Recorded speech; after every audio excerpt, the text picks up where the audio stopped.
नमस्कार, good morning. आप देख रहे हैं आज तक, आपके साथ मैं हूं मलिका मल्होत्रा। देश और दुनिया की तमाम अहम खबरें सबसे पहले, सबसे तेज दिन भर आज तक पर आपको दिखाएंगे। लेकिन सबसे पहले बात कर लेते हैं ओमिक्रॉन के खतरे की। ओमिक्रॉन वेरिएंट का खतरा देश के 14 राज्यों तक पहुंच चुका है। 4 दिनों में मरीजों की संख्या दोगुनी हो गई है। ऐसे में केंद्र सरकार ने पहली बार ओमिक्रॉन के खतरे को लेकर सभी राज्य सरकारों को एडवाइजरी जारी कर दी है। स्वास्थ्य विभाग की चिट्ठी में साफ कहा गया है कि संक्रमण को फैलने से रोकें और जरूरत पड़े तो पाबंदियां फिर से लगाएं। अगर आप ये सोच रहे हैं कि कोरोना का कहर थम चुका है, लिहाजा क्रिसमस और नए साल पर कहीं घूम फिर लिया जाए, पार्टी कर ली जाए, तो ये खबर आपके लिए है। कोरोना के नए वेरिएंट ओमिक्रॉन की देश में एंट्री को लेकर भी अगर आप फिक्रमंद नहीं हैं और सैर सपाटे का प्लान बना चुके हैं, तो ये खबर देखकर अपनी प्लानिंग पर एक बार जरूर गौर कीजिए। ओमिक्रॉन वेरिएंट पर पहली बार भारत सरकार ने अपना रुख साफ किया है। स्वास्थ्य विभाग के मुताबिक ओमिक्रॉन वेरिएंट डेल्टा से 3 गुना ज्यादा संक्रामक है। स्वास्थ्य विभाग ने माना है कि ओमिक्रॉन देश में तेजी से फैल रहा है। स्वास्थ्य विभाग ये भी कह रहा है कि ओमिक्रॉन के फैलाव के साथ डेल्टा भी अभी तक देश में मौजूद है।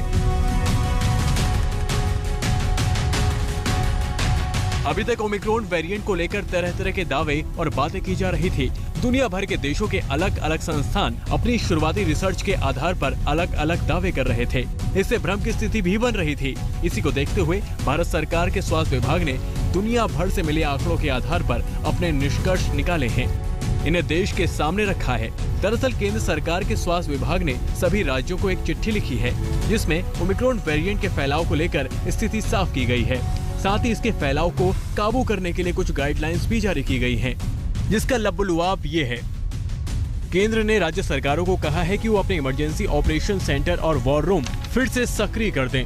पार्टी, शादी और अंतिम संस्कार जैसे सामूहिक मामलों में लोगों की संख्या सीमित करें। जरूरत पड़ने पर नाइट कर्फ्यू लगाएं, टेस्टिंग और निगरानी बढ़ाएं, अस्पतालों में सुविधा बढ़ाएं, संक्रमण को स्थानीय स्तर पर ही रोकने की कोशिश करें। केंद्र सरकार की चिट्ठी सीधे तौर पर चेतावनी उन लोगों के लिए है जो ओमिक्रॉन वेरिएंट को हल्के में ले रहे हैं और कोरोना से जुड़े नियम कायदे भूलने लगे हैं। चेतावनी ये कि कोरोना की तीसरी लहर दरवाजे पर दस्तक दे रही है।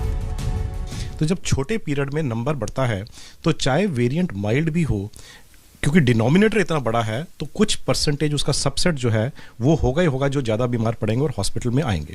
तो इसलिए आई थिंक हमें ये प्रिपेयर्ड रहना है कि हॉस्पिटल्स में एडमिशन्स, हॉस्पिटलाइजेशन रेट बढ़ेगा ही बढ़ेगा, चाहे वो माइल्ड स्ट्रेन भी हो। तो सारे हॉस्पिटल्स को इस स्टेज पे फुली प्रिपेयर्ड रहना है। अगर आप ये सोच रहे हैं कि ओमिक्रॉन वेरिएंट आपसे बहुत दूर है, इससे डरने वाली क्या बात है, तो जरा इसकी रफ्तार देखिए। 3 दिसंबर को देश की पहली ओमिक्रॉन मरीज का पता चला। 17 दिसंबर को मरीजों की संख्या 100 पहुंच गई और कल यानी 21 दिसंबर को मरीजों की संख्या 200 को पार कर गई, यानी सीधे 4 दिन में दोगुनी। वायरस अगर ऐसे ही रफ्तार से बढ़ता रहा तो आप समझ भी नहीं पाएंगे कि आपके पास कब पहुंच गया।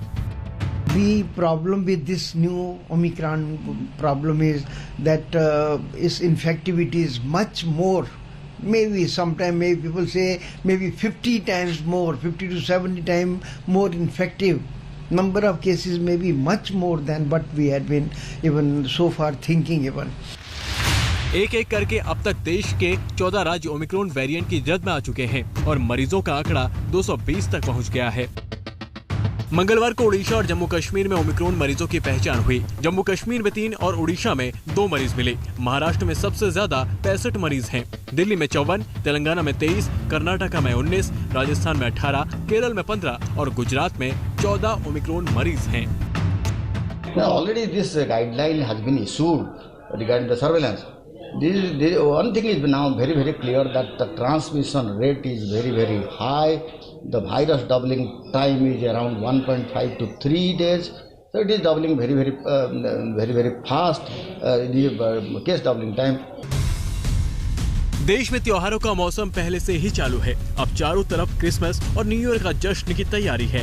गोवा और पहाड़ी राज्यों में जश्न मनाने के लिए भारी भीड़ जुड़ रही है। पार्टियों और भीड़भाड़ के माहौल में ओमिक्रॉन बेहद तेजी से फैल सकता है। इसे देखते हुए कर्नाटक सरकार ने सबसे पहले एक्शन लिया है। कर्नाटक में सार्वजनिक समारोह में 1 जनवरी तक प्रतिबंध कर दिया गया है। रेस्टोरेंट, बार और क्लब, डीजे पार्टियां नहीं होंगी और ये सभी सिर्फ आधी क्षमता के साथ चलेंगे। यहाँ तक कि अपार्टमेंट सोसाइटी में भी डीजे और डांस बैन कर दिया गया है। आज तक ब्यूरो। तो ओमिक्रॉन से जुड़ी तमाम सावधानियों का आप ख्याल रखें। और चलिए आगे बढ़ते हैं और अब बात यूपी की करते हैं। यूपी के दंगल में किसका मंगल होगा, यह आधी आबादी तय करेगी। प्रयागराज में मंगलवार को प्रधानमंत्री मोदी ने महिलाओं को बड़ी सौगात दी। बीजेपी ने यूपी में पूरी ताकत झोंक दी है। बटन दब गया और बटन दबते ही हस्तांतरण की प्रक्रिया प्रारंभ हो गई। आज प्रयागराज में प्रधानमंत्री नरेंद्र मोदी ने महिलाओं को 1000 करोड़ की सौगात दी। 2022 चुनाव से पहले इसे मोदी का बड़ा दाव माना जा रहा है। कन्या सुमंगला योजना की 1 लाख से ज्यादा लाभार्थी बेटियों के खातों में करोड़ों रुपए ट्रांसफर करने का सौभाग्य मिला। ये योजना गांव गरीब के लिए, बेटियों के लिए भरोसे का बहुत बड़ा माध्यम बन रही है। यूपी ने बैंक सखिया जो अभियान शुरू किया है,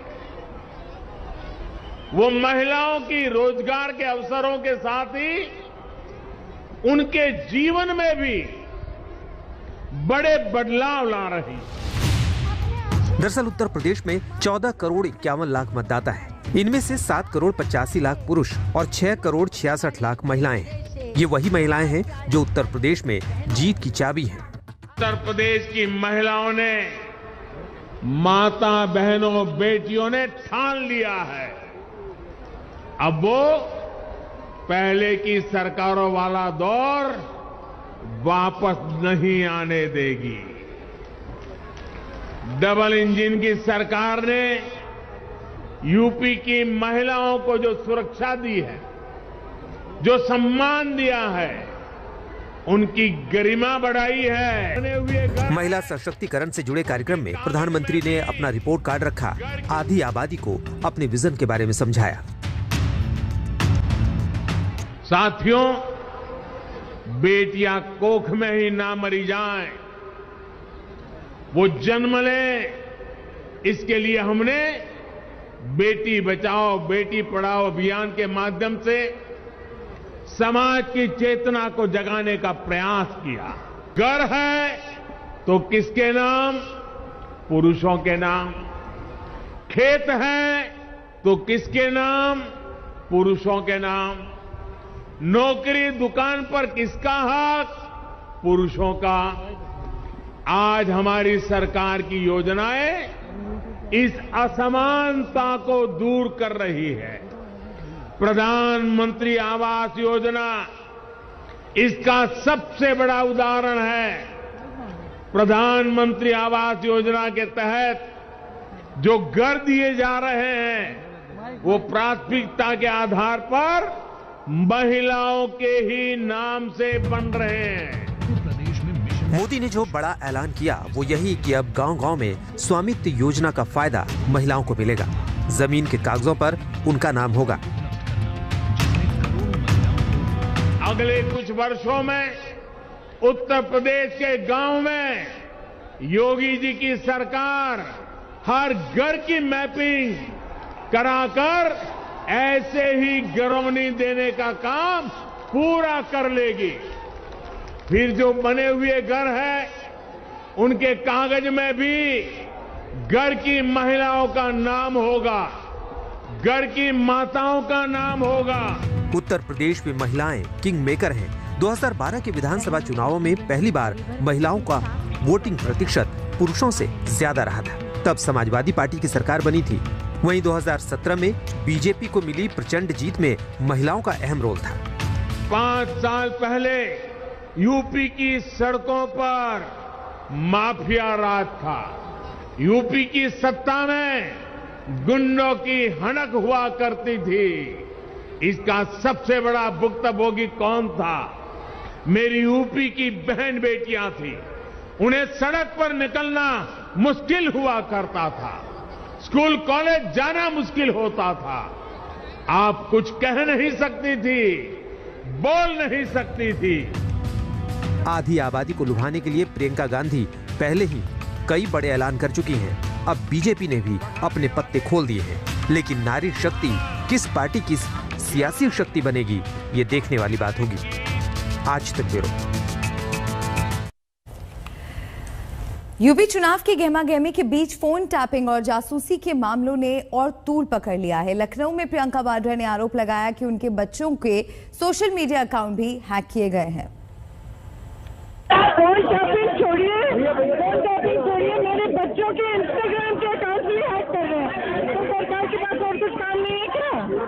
सरकार के पास और कुछ काम नहीं है, बताइए।